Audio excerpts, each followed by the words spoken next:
Ted Cruz has now launched an investigation into Bud Light for the ad featuring the transgender influencer, Hugh, who shall not be named.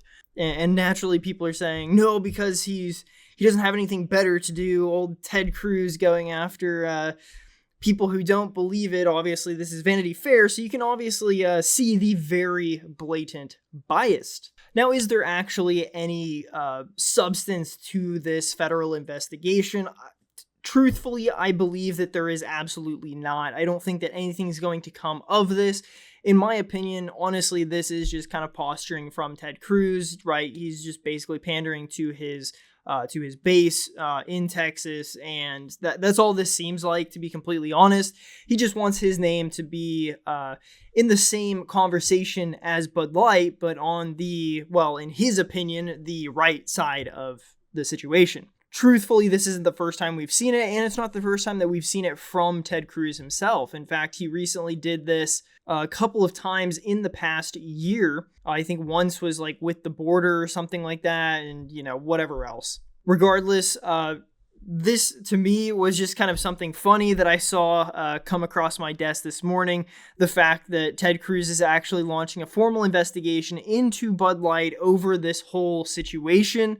And something that comes to mind is, of course, the CEO came out and, he did tell a very blatant lie that was his company, Bud Light, had absolutely nothing to do with the ad. It wasn't an ad. In fact, it was basically a can, I think is what he said. It's just one can. And naturally, they put a guy's face on the can, and sent it to the guy who pretends to be a girl. Therefore, here we are. It was very obviously a real thing that happened. It's not something that you can just say like, oh no, that wasn't us. Nope. It must have been somebody else who created a Bud Light can with Mr. Mulvaney's face on it and sent it out. Yeah, no, that's not how this works, unfortunately, for the CEO of Bud Light. And so now we're having a formal investigation into it. I think it would be interesting to see the Bud Light executives or whatever kind of talk more on this in a more public setting, and that kind of seems like what is about to go down. Obviously, again, I don't think that anything's going to come of this. However, I do think that if the executives of Bud Light can be called in for questioning and it's broadcasted and all of this stuff, like we've seen with Facebook recently, which obviously that was on a much bigger scale, that was a national scale as opposed to the state level, which is what Ted Cruz has power over.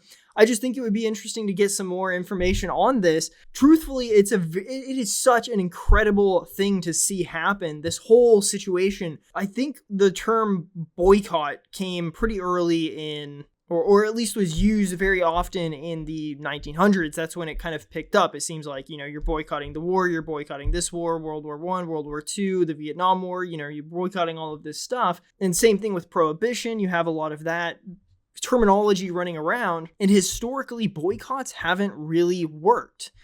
Well, we now have proof that the Bud Light boycott is probably the most successful boycott in history. No other company has been boycotted and lost $7 billion in 7 days. That is incredible. So this whole situation absolutely amuses me to no end. And it seems like every single day a new piece comes out, just all the time, just something small, maybe something bigger, maybe even something that's like a nothing burger, like I feel like this is going to end up being. Something comes out and just kind of progresses the story just that much further, and it just kind of, I don't know, for me, it is so interesting. I want to see how this all goes, and I hope you guys all feel the same way, because it is just such a fascinating situation. We've seen so many companies over the past 5 or 6 years who have gone woke and have indeed started to go broke. But none of them have done it at the rate that Bud Light has. It's like they're trying to do it as quickly as they possibly can. It's like they're trying to run a race against the other major companies to see who can go bankrupt first. And Bud Light just decided to speed in front of all of them. Well, except for maybe Disney, who, fired 7,000 people. And then also this week decided to cancel a $16 billion project for new offices and stuff like that. Oh, and also lost $132 billion in the past 2 or 3 years. Probably should have led with that whole $132 billion one, right? That's probably the biggest factor for why Disney is a complete and utter failure right now.